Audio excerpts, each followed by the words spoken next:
We are here. Yes, hello YouTube, hello Zapstream. Welcome to the third episode of the Bitcoin Film Club. This is our attempt to create maybe some kind of podcast, maybe some kind of network. We are meeting Bitcoin filmmakers and trying to show you what's happening behind the scenes because Bitcoin cinema is apparently growing and apparently it's out there and apparently there is like more than 10 movies that could be ready for the Bitcoin Film Fest in Warsaw, which is happening in April 19 to 21st in Warsaw in Poland. So bitcoinfilmfest.com or europeanhalvingparty.com, enter these websites and sign up for the early bird tickets because it's going to be our European Pleb Party and the second edition of our best film festival. Guest of our today event is Terence Michael, renowned film producer and TV producer and book author. I would say from Hollywood because I'm from Poland, so anything west of ours and with films is Hollywood. And he's also a Bitcoiner. I'm not sure which came first.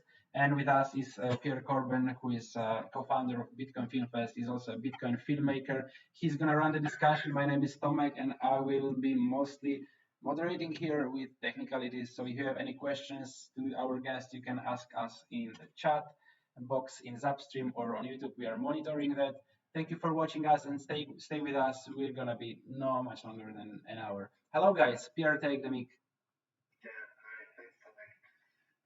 Hey, Terence, how's it going? How are you doing? Thanks for having me. Pretty good, yeah, excited to have this conversation. So this is episode 3.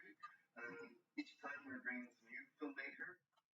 Now, of course, you haven't done any Bitcoin film yet. No, in the future. But your experience in cinema and film in general, I think is very important. And you have a lot of stories that you can share. I say that really based on the conversation that we had together when we first met.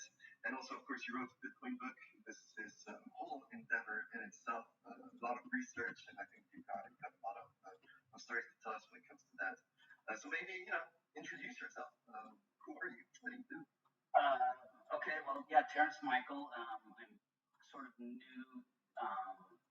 to the Bitcoin community because of my book, Proof of Money, which, going backwards, I wrote because, I discovered Bitcoin 6 years ago, but a lot of people in Hollywood, like, it's not as glamorous as everyone thinks it is. It's like, it's this traveling circus of workers and everyone has their specialties. And even though, yes, we make very good fiat when we're working on a project, there's huge hiatuses in between the projects. And a lot of good artisans and good filmmakers have trouble financially in between they make good money, they buy all these fancy things, they go buy a fancy home, and then they have trouble.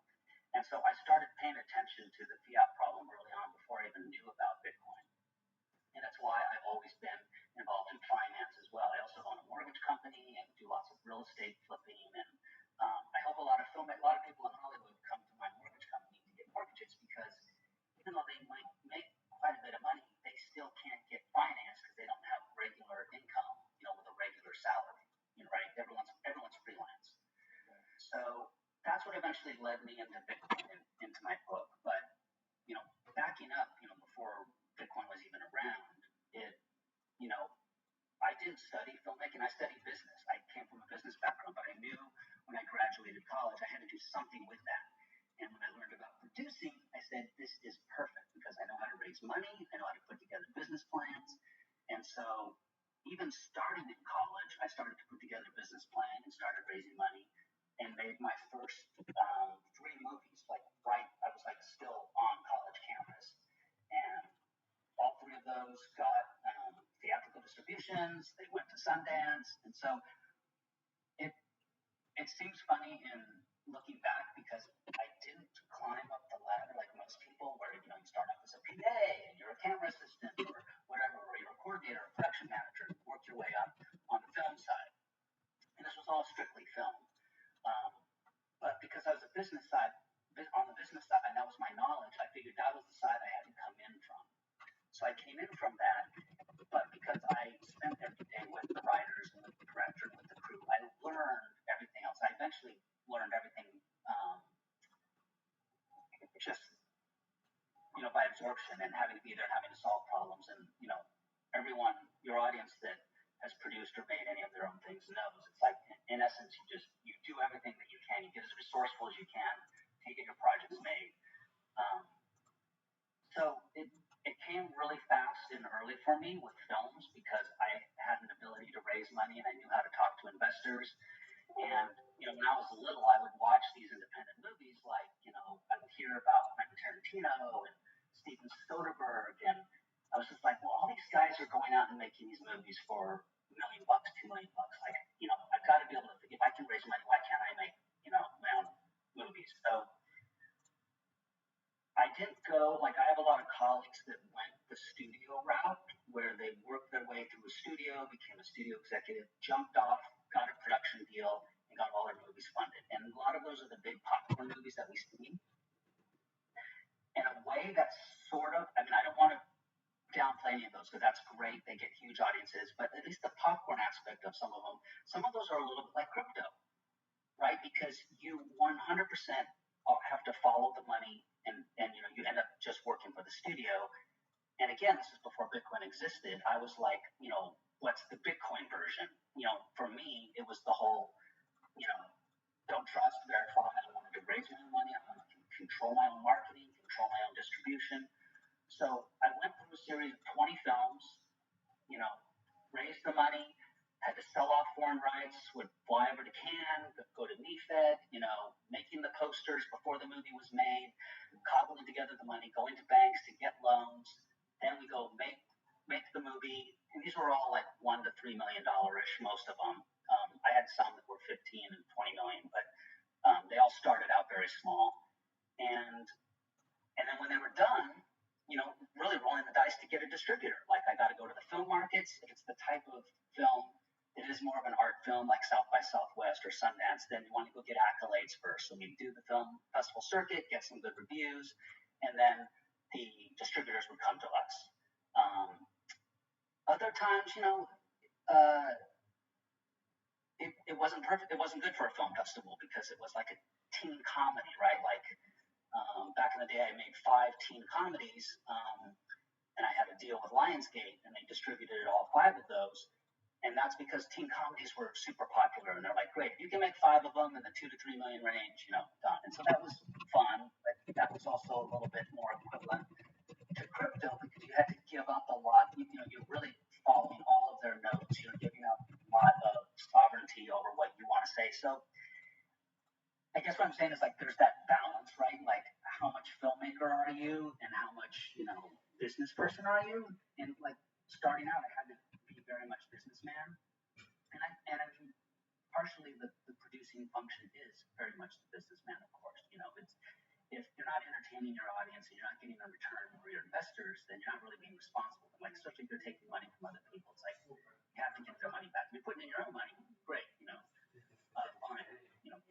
November of 21, when Bitcoin was at its all-time high of over 65,000, I was like seriously starting to look at scripts and projects. I'm like, oh, maybe I should just fund that myself, or like, because it's like then I don't have to deal with anybody. But so that's why I started out.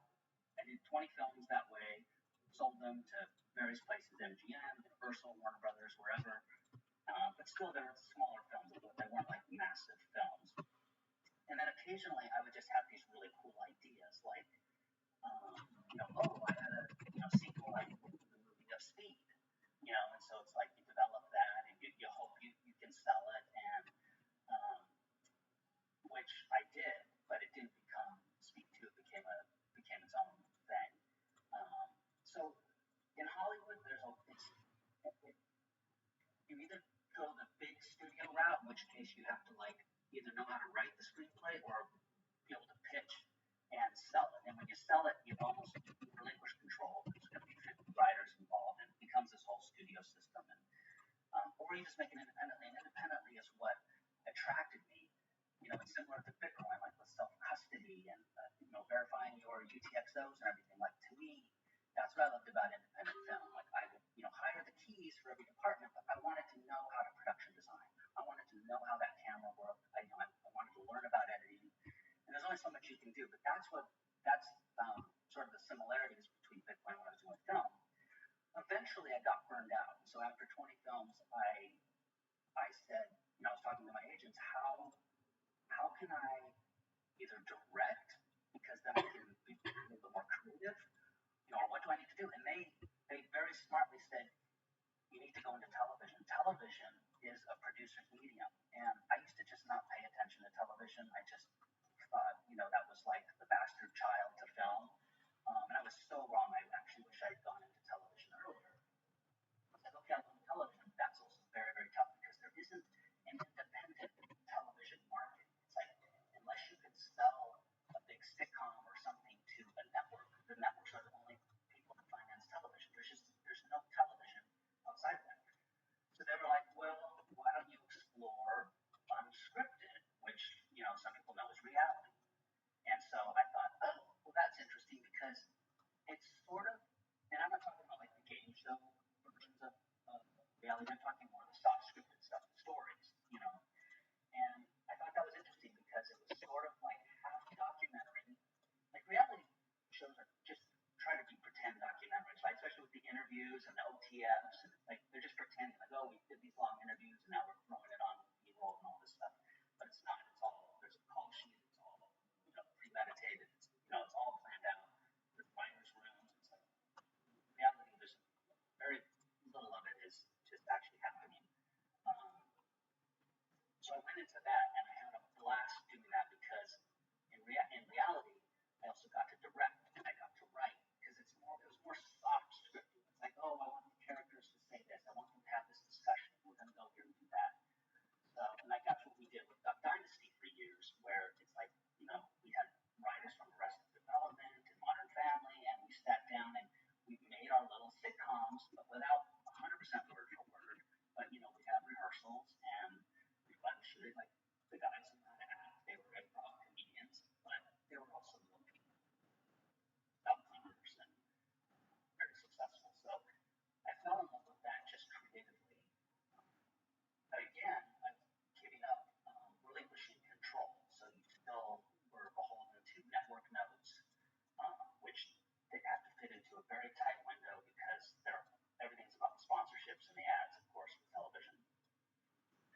So I started to chill out on that a little bit, and I'll still go do a TV show. So now I can hire myself out in TV as a showrunner, which I love. Like I don't have to raise any money. I don't have to do anything. My agent just called me and like, hey, Amy needs to do this thing. Do you want to do this thing? Do you want to work with so and so? And so I write, direct, and I produce it. But I have a whole team, and it's well funded, and it's fun. But it's not cinema, and it's not a documentary, which you have more independence. But there's that balance of do you want people to see what you're making, and how hard are you working, and like how many people see it? And that was the problem I was having on the film side.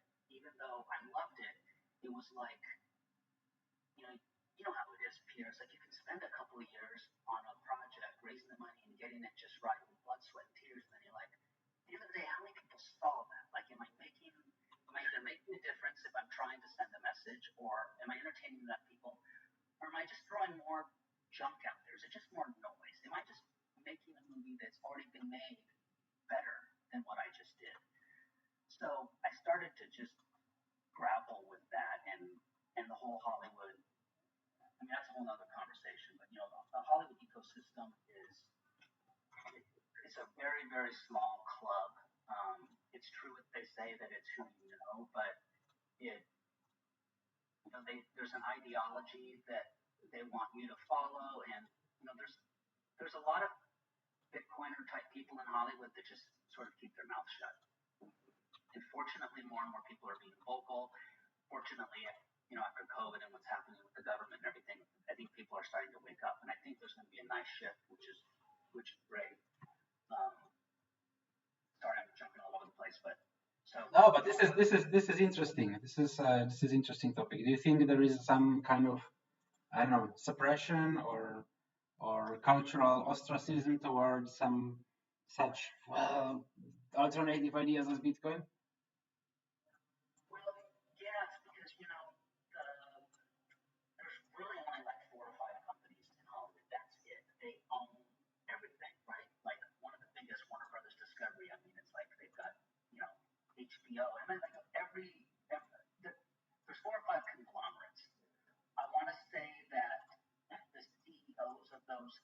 movies largely would privately be Bitcoiners, which is really, really interesting, you know. But publicly, and because of their shareholders, and because of the narratives in Hollywood, and because of the celebrities, the stars who they need to market their movies to be in them won't be in the movies if certain narratives aren't upheld.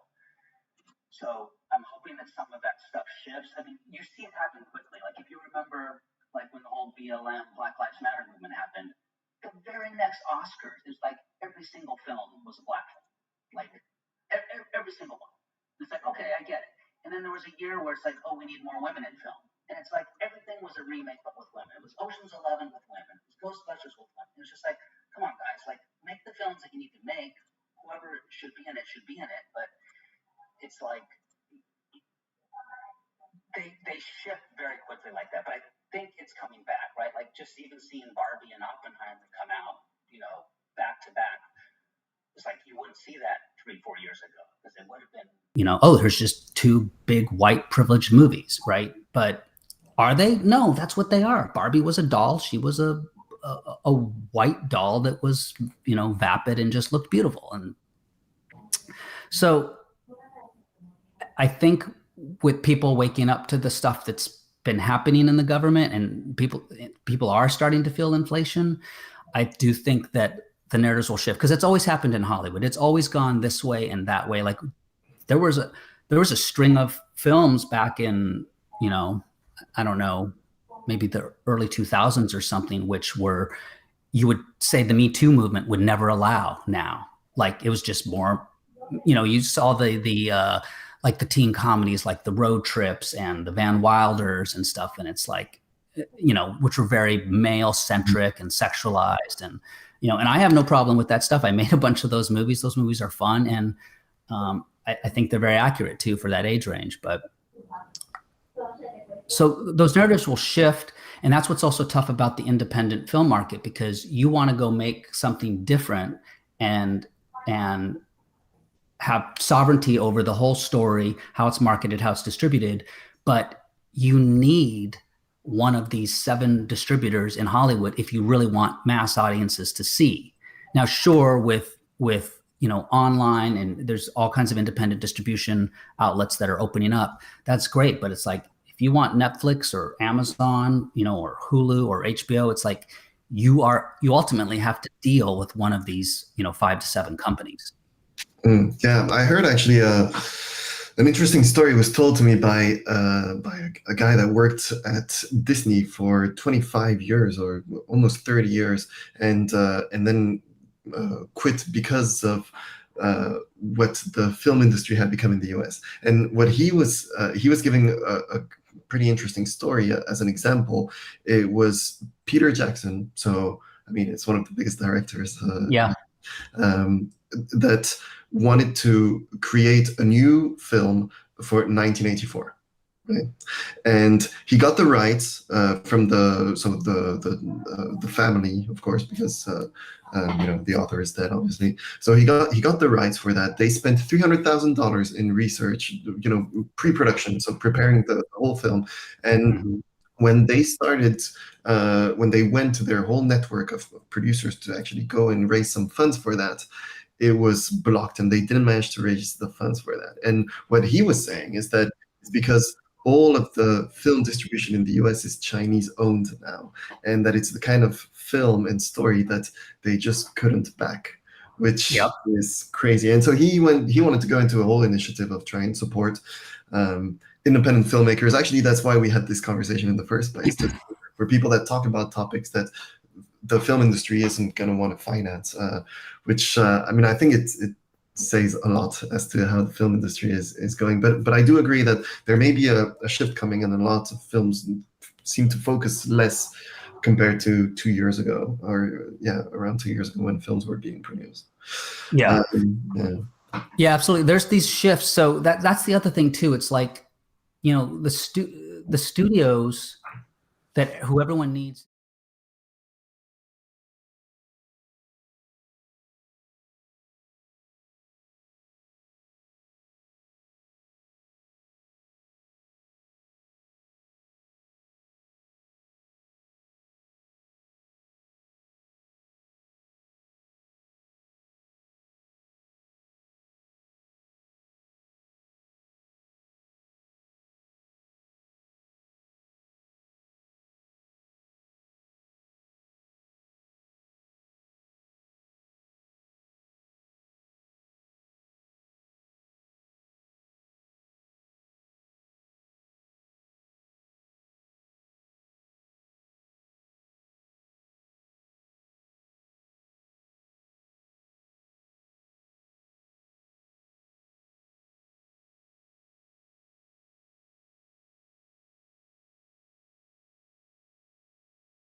it was all that. So I had to learn about story. Story is like, I never thought I was, I was a business guy. I was like, what? I don't have to worry about story. Some writer wrote it, right? That's what I thought. But it's like, oh no, it's all about the story. So it was German money, then it would be Chinese money, and then it was trust fund money, and it just goes in these cycles of where the money's coming from. Because the studios really don't want to put up the money; they just want to take it all.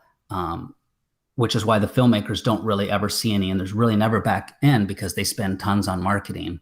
And but anyways, I don't mean to say that it's not possible to navigate something that works for both. And it is, and we see that all the time, but those are the rare exceptions. When you see something that comes out from a great filmmaker and you're like, wow, and it's got their stamp on it and it's the film that they wanted and it got distributed, like that's a rarity. That's something special, and it's great, and it's an inspiring, and it keeps us all motivated and moving in the right direction. But I never thought producing was going to be so much story and so much raising money, Yeah. And to be honest, I love stories, so that's great. And but I hate raising money. I hate it. I just happen to be okay at it because having studied business, I know what people are looking for. As most people do. It's not, there's no. None of this is rocket science. Like it's like I always tell people that are getting into producing, want to produce. I'm like, it's like planning a wedding. You're just like, okay, we're getting married. What's everything we need to do? Okay, we got to find a photographer. You got to get the doily napkins, the DJ. Like you figure it out. You just get resourceful. And if you have a good story, it's going to eventually get seen, right? And this is what the film festivals show all the time. All these films that break out, and you're like, oh my God, this is fantastic. But anyway, so in a nutshell, that was because I see we're eating up half our time already. So it's like I blasted out the 20 films. I got into TV. I still occasionally do TV. I actually just did a film not long ago with Logan Paul, of all people. And I actually just did my first documentary. I never thought I'd do a documentary, but that was a really good experience. And now I'm trying to raise money. Again, I don't like raising money, but raising money with another colleague of mine for a fund to do a bunch of movies, and crossing our fingers that it happens. I don't want to jinx it. We're really close. And if that happens, it's going to be great because I really, really want to support the Bitcoin community, but in a way where we're doing it through narratives, not through documentaries, because people like you, Pierre, you guys are doing amazing. And those videos and films are fantastic, and they're so helpful. Like I saw your film, The Great Reset, before I ever knew who you were. And I was like, who's this guy sitting on the couch talking in the French accent? But it's like, I was learning so much before I wrote my book. You were one of the people that I researched. But we want to do it in narrative ways. And what I mean like that is, I think I told you, Pierre, when we had a phone call, like when I look at movies like A Beautiful Mind or The Social Network, or you and I had even talked about Mr. Robot, and we all know the classic, The Matrix. There are films out there that point to Bitcoin without being directly about Bitcoin. But I think there's a way, audiences love mystery and they love origin stories, right? Look at the success of all these Marvel and superhero movies. And it's like, we need to make a narrative about Satoshi. And we don't have to ever say who he is, but just to have this sort of social network thing, dealing with Hal Finney, dealing with Len Sassaman, who I'm convinced is one of two people who is Satoshi. And the mental illness that they dealt with, the challenges they dealt with, the timing, the coincidences, and you can leave at the end of the movie and just open to, like, we don't know who it is. It's everyone. You can see a sea of people. It's, we are all Satoshi. But I think that kind of stuff will really pique people's interest, because that's what first got me interested into Bitcoin. Technically, was when I started to hear about this anonymous person, and like, what? He just left and he didn't take any. Like, I couldn't believe that. It sounded like almost like a Jesus Christ story, right? Like he died for us, and now we all have, eternal life. So, anyways, if if this goes through or if it doesn't go through, that's the kind of stuff I wanted to do. That's when I reached out to Martel, who hooked me up with you. And I'm just like, where is this community? Where are these people? Where are the filmmakers? Like, how do we go make a Bitcoin movie that's narrative, not just documentary? Like, because you guys have that covered.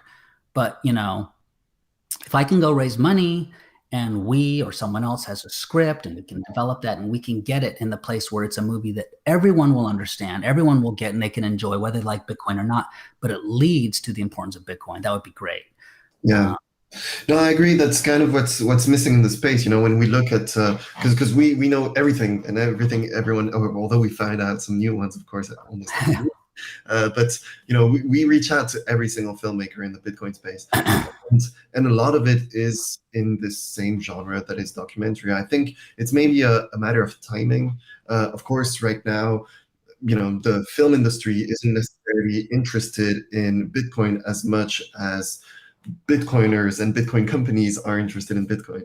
And so I think it's easier to tell such stories when you have a sponsor that is a Bitcoin company. Therefore, in one way or another, if you're going to do a film about mining, well, you're going to talk about their operations and you're going to explain how Bitcoin mining is great and like it has, huge potential, and just kill the FUD kind of elements. And maybe it's a matter of timing, but I agree with you. The stories that can come from Bitcoin origin stories, so Satoshi himself, there's an infinite amount of possibilities, which I think, it can be one individual, it can be an individual, from the future, it can be an individual from the present, it can be multiple characters, it can be a group of characters that never met each other, but they all came up. I was thinking of this kind of storyline where, we are all Satoshi, but Bitcoin solves not every problem. We could debate that, but it actually, it definitely impacts different elements of our society, and each person can come to Bitcoin for their own reasons. And there can be a storyline for each of these points. It can be inflation narrative for someone in whatever hyperinflation country that just thinks, oh man, maybe I should come up with something like Bitcoin. It can be someone that works in finance and realizes that everyone is getting screwed by this system and thinks maybe we should try and change that. But with the idea of Bitcoin, there's like just so many different characters that can come out of this that I think even in one film or series can be done in a very natural way that is all about collaboration. And I don't know if you've watched the series Sense8. No, I'm familiar with it, but right, so there's good or not, I don't know, I guess it depends on the episode how good it is, but there's really this they managed to mix certain scenes nicely of different characters and how they kind of come together, which I think just there's a lot of creative space there when it comes to telling Bitcoin stories that are not just documentary, but are based on actual stories.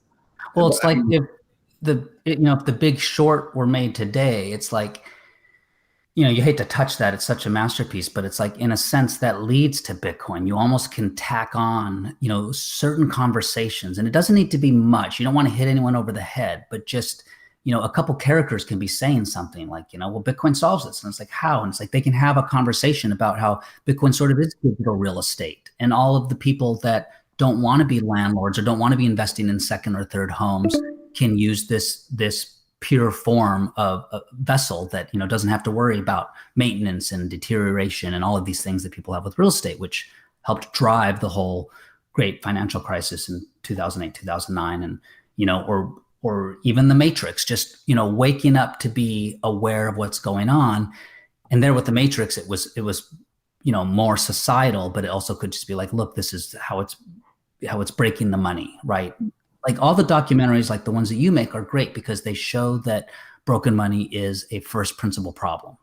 And I think people intellectually get that, but they don't tie it to their own issues, whether it's diet or mental health or having to have a second job to, secure their first job. So with your previous comment, did you actually sell us some info that you're working on such a movie on Satoshi, or you intend to? Well, yeah, I personally am outlining and developing story beats that I think would be great. I'm not a screenwriter, but I know what a good screenplay should have. So I'm hoping to meet that person. I'm hoping that someone out there is already thinking something similar, that we could do this cool high-end, and, you know, I'm talking a $15 million, you know, up film, because it's like, potentially I can go get that money. Potentially the new thing I'm involved in can finance that. Potentially by the time this is ready, there's a way to do that. I don't even know if someone else isn't making this. I need to research a little bit more. Because look, films in, you know, crypto, I hate saying that word, are going to be coming out, right? We know that the SBF movie is going to be coming out. We know that Bitcoin Billionaires will be coming out. And so people in the audience who don't know that, you know, Bitcoin Billionaires is essentially the sequel to The Social Network. This is the Winklevoss's kickback to Zuckerberg. You know, when they got all that money from Zuckerberg at the end of Social Network being paid off for his stealing of Facebook, they went and bought Bitcoin, and they bought 210,000 Bitcoin. They wanted to own 1% of the network. And that book was written by Ben Mesrick, you know, who did 21 and Bringing Down the House. And, you know, he wrote The Social Network, the book that became the movie. And then Michael Lewis, you know, who did Moneyball, he sold the rights. I don't think he's right. Big Short. Exactly. And The Big Short. Exactly. So Moneyball. Okay. Yeah. And there was another one called like Wall Street Boys or something. I'm sorry, I'm forgetting, but he's fascinated with money. Mm-hmm. And he went down and he was actually interviewing, he was actually in the room with SBF when all that stuff came down, and his agents at CAA immediately sold the rights. Apple bought them. So, you know, this will be a big Apple movie. And, you know, we saw not long ago, or no, it's out right now, the movie from the meme stocks. I'm forgetting the name of that. But that's Ben Mesrick as well. And Ben Mesrick's a big Bitcoiner. What was it called? Dumb Money or something? Yeah, I think so. Yeah. So, and just like everything, we know crypto is going to be bigger and more people are going to accept that, because to them, that's the general industry. But, you know, our job as Bitcoiners is to help show that, you know, it's Bitcoin, not crypto, and showing the differences. And I think we can do that with the right type of movie. Like, I'm hoping when the SBF FTX movie comes out, that some of that nuance will be in there. But I don't think Michael Lewis is necessarily a Bitcoiner. I was watching something with him, and they asked him if he had Bitcoin, and he didn't, or didn't know if he did. So, yeah. But okay, maybe before we move into Bitcoin directly, is there, for anyone here that is watching and that is thinking of raising funds for a film, is there like tips that you have, or you know, a process flow to follow, just some bullet points? Oh, for raising funds? Yeah. How should one approach it? So are you talking like a narrative? You're not talking documentary, right? Whatever you know best, and you, of course. Well, so if it's narrative, so producers like me, we're just constantly thinking, can we get it distributed, right? Like, can the thing make money? And so really the only way it's going to get distributed for us is if the concept and approach of it is either ridiculously unique, right? So there's some kind of little sizzle or concept thing that's shot, and it could be like under 5 minutes, and it can be done with Pond 5 and regular footage, stock footage and whatnot. Or is there a name talent attached? And I know it's hard when people don't know anybody, and it's like, you know, to get somebody, but if it's a really unique project and just being as resourceful as possible, it's like, I'm telling you that, like, the most unknown people have found people. And, you know, it could be anyone, but I mean, it needs to be someone that would work for it. That's helpful. That also just becomes a vote of confidence if people are newer, that they've gotten, you know, it's like, oh, I have whatever, Ethan Hawke or whatever, he wants to, you know, be in this. And it's like, okay, well, that's a vote of confidence for this director who I don't know. If you're just a writer and you're not the director, that's a lot easier, because lots of producers like myself, you know, we read scripts, we look at projects, because we know if it's really good, we can go get a good director. And then hopefully get the film financed. But if it's something that they want to make on their own, it's definitely an uphill battle. It's definitely tough without a name or some concept that's just like, oh my God, this is just mind blowing. Other than that, it's, as you know, it's raising it yourself. It's friends and family, and it's figuring out how to cobble it together. Fortunately, the resources are so accessible now, and things are so inexpensive to make it yourself.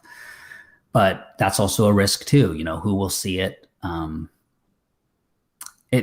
It's always hard answering this question, and I get it all the time because there isn't one way that really works. It's like Brian Grazer, who's one of the biggest producers in the industry, and Ron Howard's partner, and he also did A Beautiful Mind. If you want to make a movie, and it's like, as long as you can get it made anyhow, and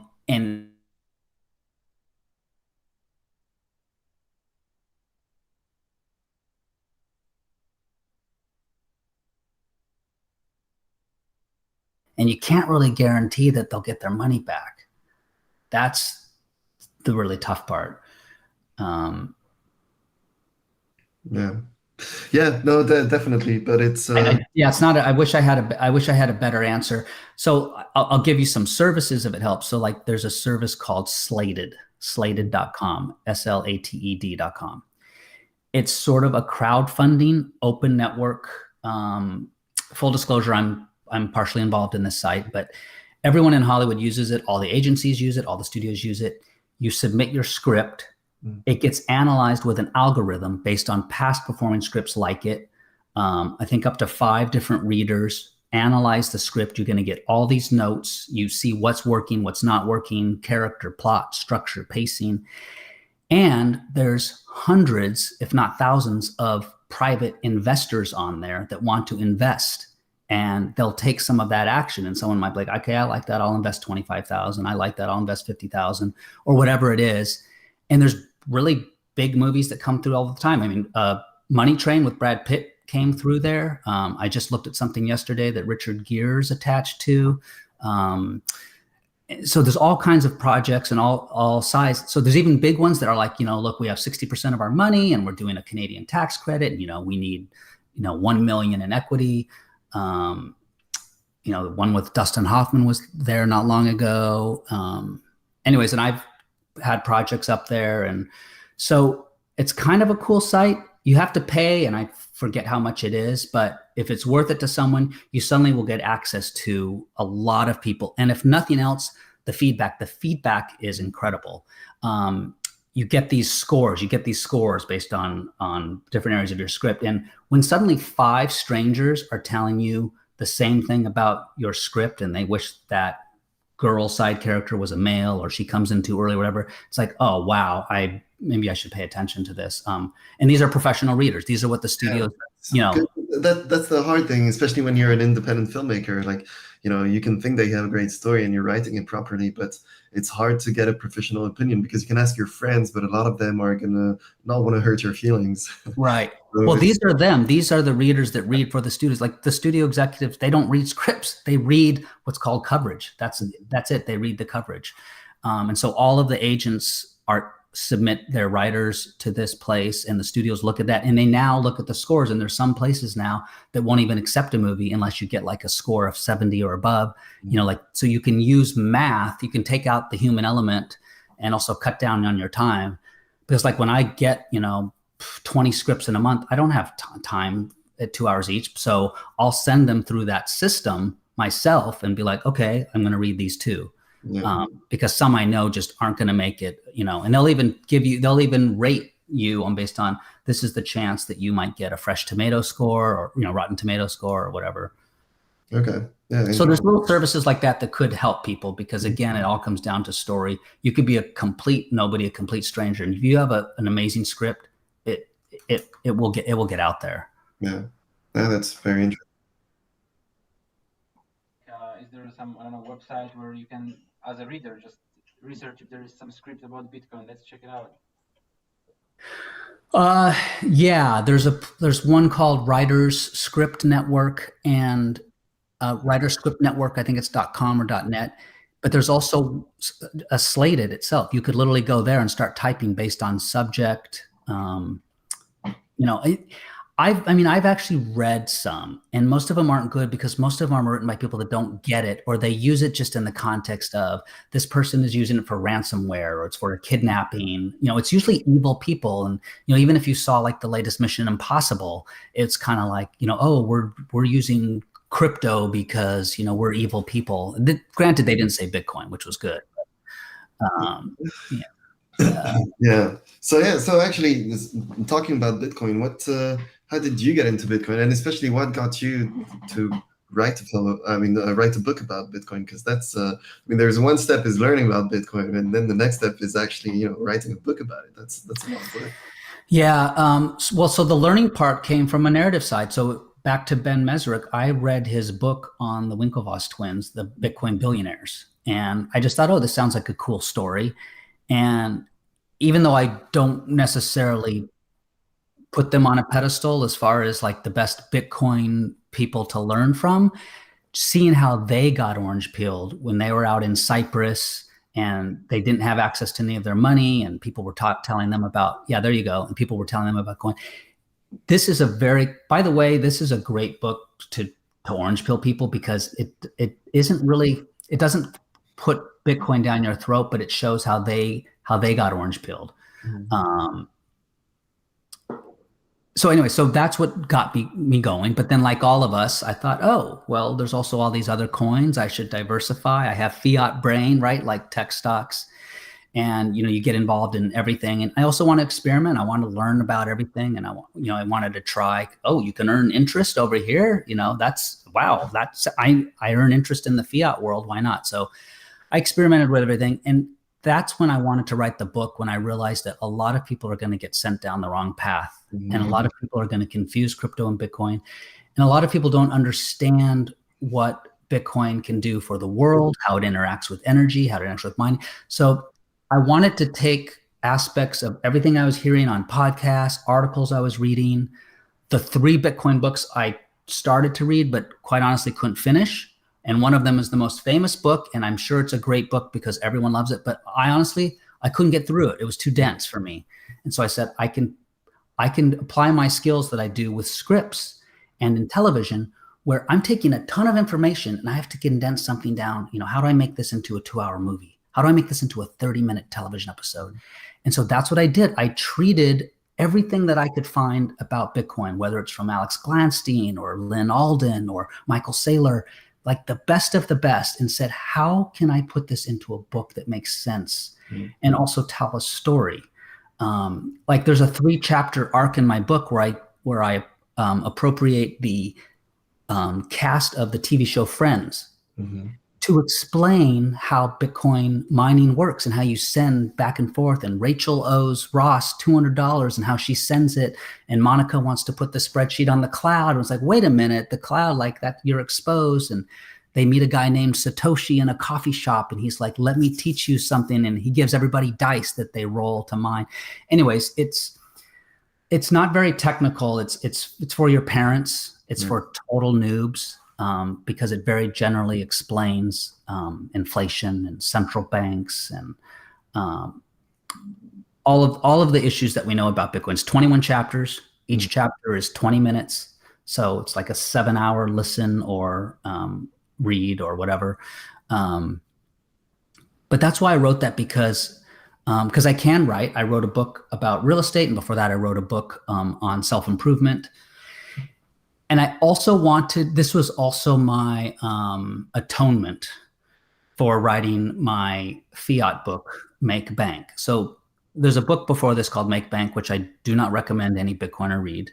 I would be embarrassed if you did, because it's 100% fiat minded. It's all about how to make your money grow, and it's leverage, and it's buying mortgages, and it's a lot of accredited investor statement. And that book does ridiculously well, because this is how most people think. Yeah. And there's one chapter in there about Bitcoin, but I just barely allude to it. But that's why I said, I got to make up for this book that's just telling people how to be rent seekers. This is like 100% rent seeking book. So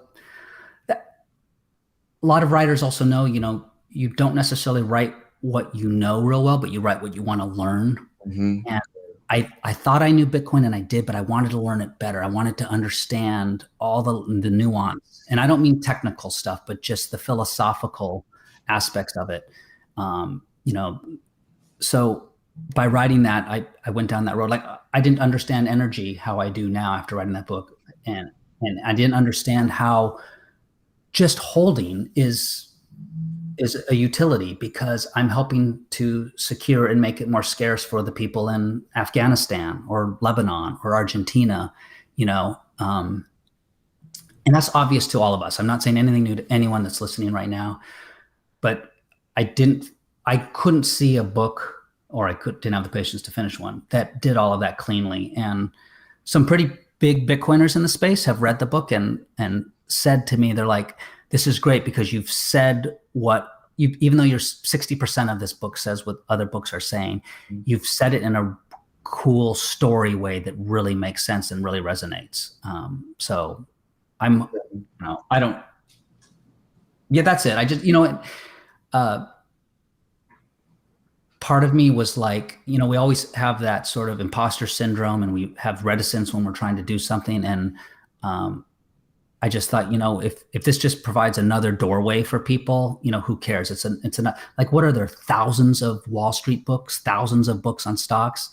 And I was looking at like the 20 books in Bitcoin going, well, wait a minute, there's already 20 books. Why, who needs another one? It's like, well, they do, we do need another book, and we all have different people in our circles. And so I wrote this for real estate people. I wrote this for stock people. I wrote this for people in Hollywood, which is why I talk a lot about the climate and the environment and the stuff that they care about, and show how everything that they heard from Elizabeth Warren is completely wrong. And fortunately, that narrative is quickly changing, but I just showed them the facts, right? This is basically a hairdryer or a space heater. And, you could also secure the best money in the world at the same time. So because I am also in the real estate world a lot with my mortgage company and all that, I see I go to these real estate, you go to a Bitcoin meetup and I meet 7 people. I go to a real estate meetup and there's like 200 people. Mm-hmm. And a lot of these people don't want to be landlords. They really don't want the headaches of real estate. They just want what the money can give them, and they want a better store of value. They're trying to hurdle inflation. And so that's what this book does. It definitely compares Bitcoin to real estate a lot, as digital property, is the ultimate scarce property, and shows them that it can do everything income real estate can do, but better, because if you're not going to live in it, why do you have to have the headaches of it? Unless you love it. If you love to do that, then great. But yeah, but I think it's it's interesting and very true what you say, that we all approach these topics from our own angle. I think we believe as Bitcoiners that in the future, or we hope at least, everyone is going to get into the Bitcoin standard, right? It's just this funnel that is little by little taking more and more people. And this is true at big scale, but it's also true in smaller scale. So based on, I don't know, it can be just an interest, a profession. There's, different categories, of course, in all of our society.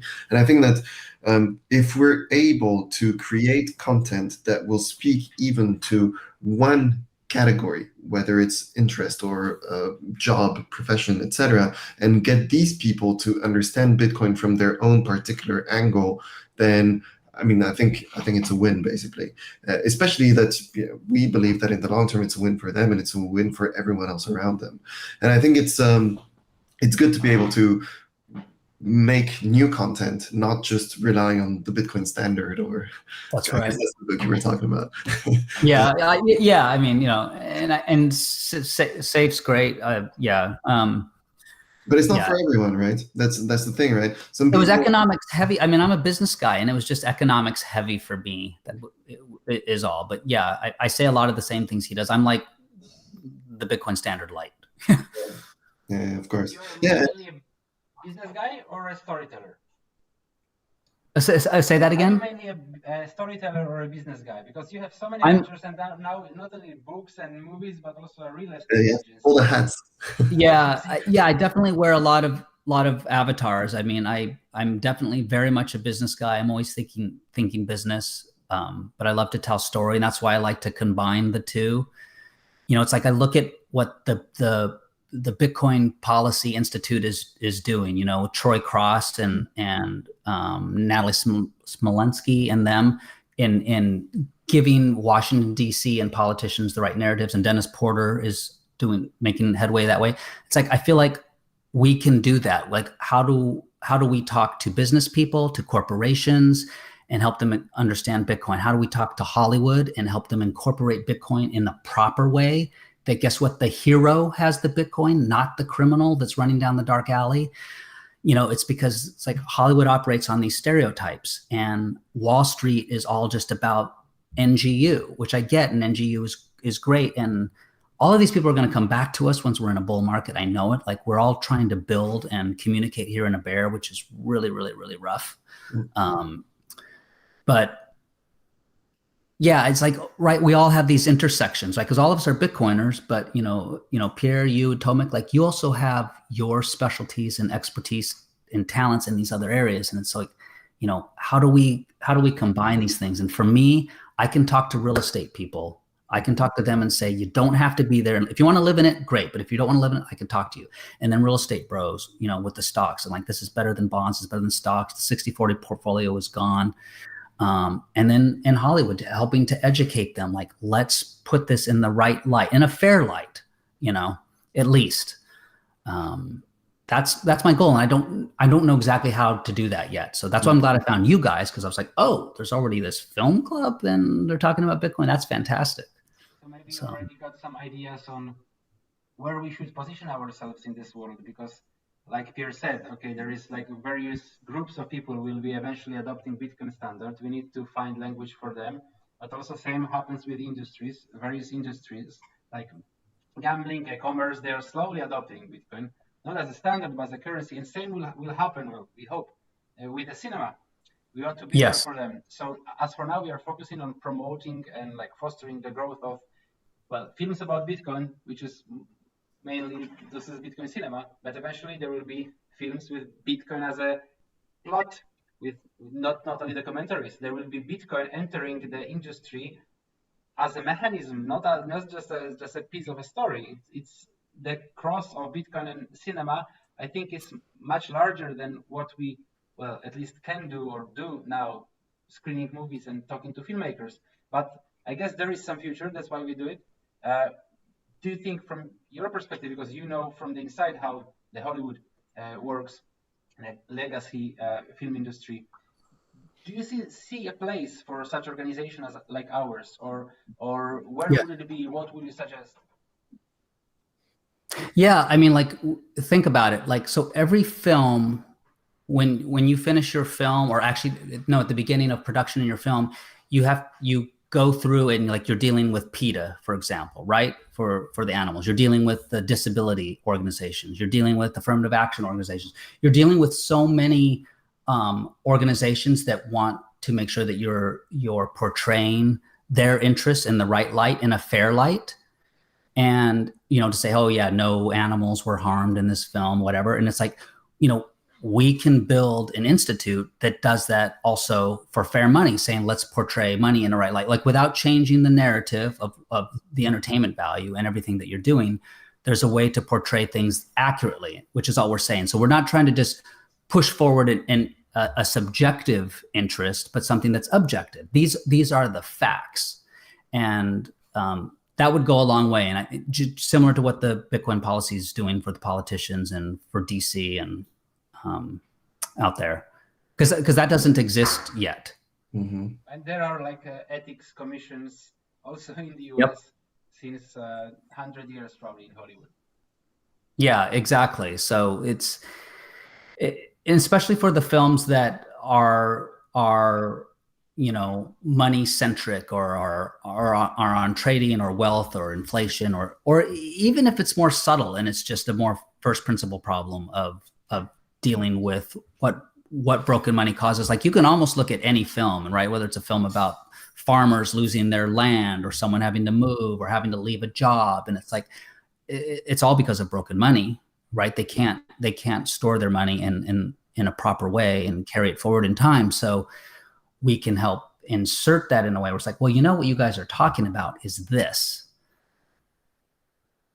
and it's almost like getting the information to everybody that's in pre-production or is developing, the scripts that make sense. Maybe maybe it doesn't work for The Notebook. I don't know, but it certainly works for The Big Short.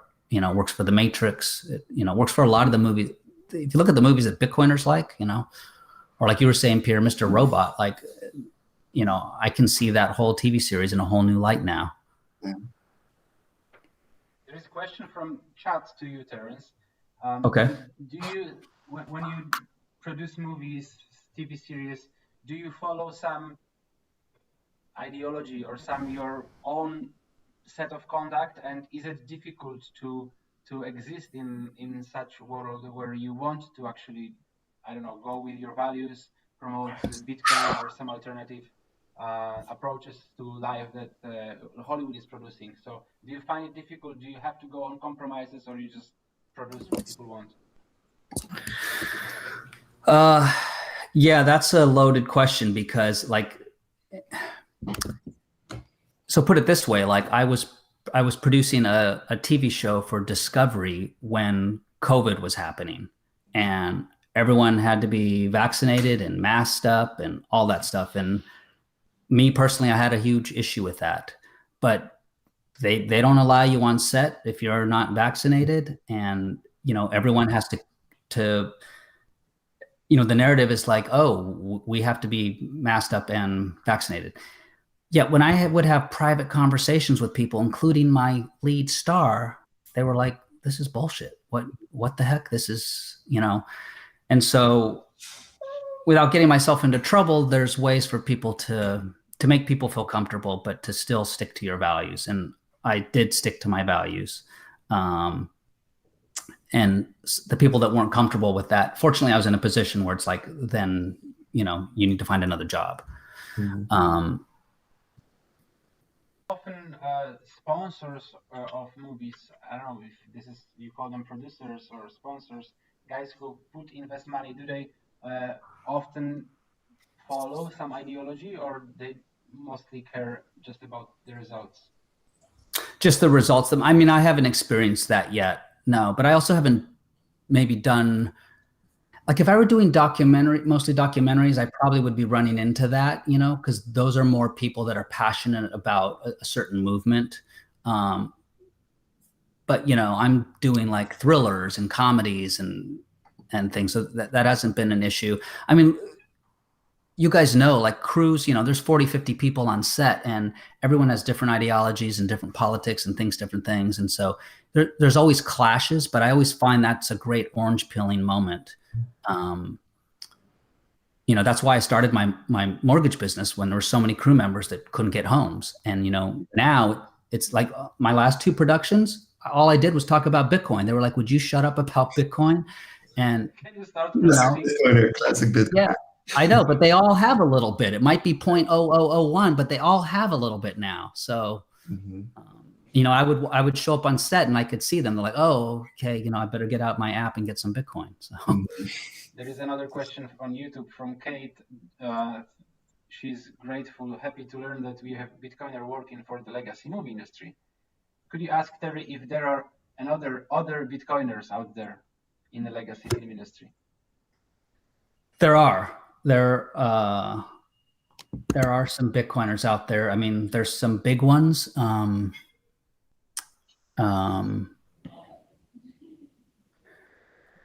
trying to think. I don't know if I'm doxing people or not, but put it this way: there's some big A-level actors that are Bitcoiners, and I hope they reveal themselves soon, like huge. Mm-hmm. The problem is there's also huge.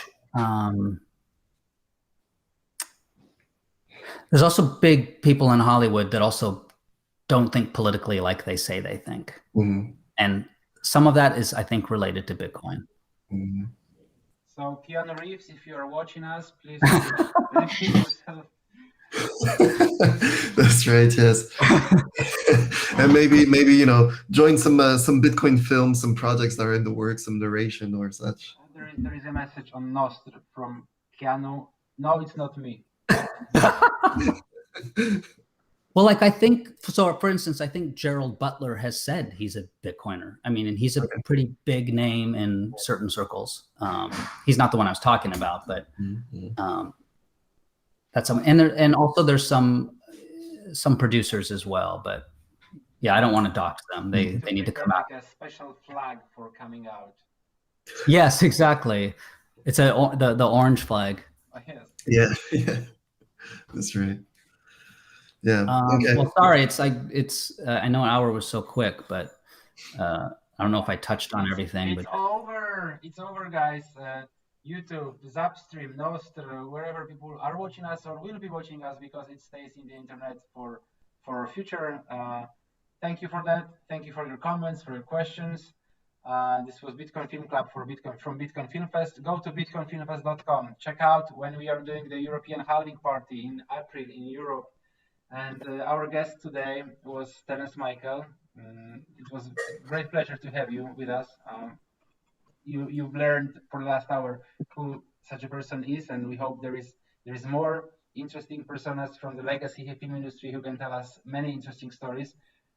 Pierre, thank you for coordinating that and leading this discussion. It was interesting. What can I say? I hope you guys meet live soon, if not live, at some Bitcoin conference and Bitcoin Film Fest. See you guys there. Yes. Okay, Atomic, bye in Warsaw, and Pierre, you're in France, right? Yeah. Yes, that's right. Yeah. Okay. All right, guys, all over the world. Thank you, guys. Bye bye. Okay. Talk soon. Yeah, I just turned off.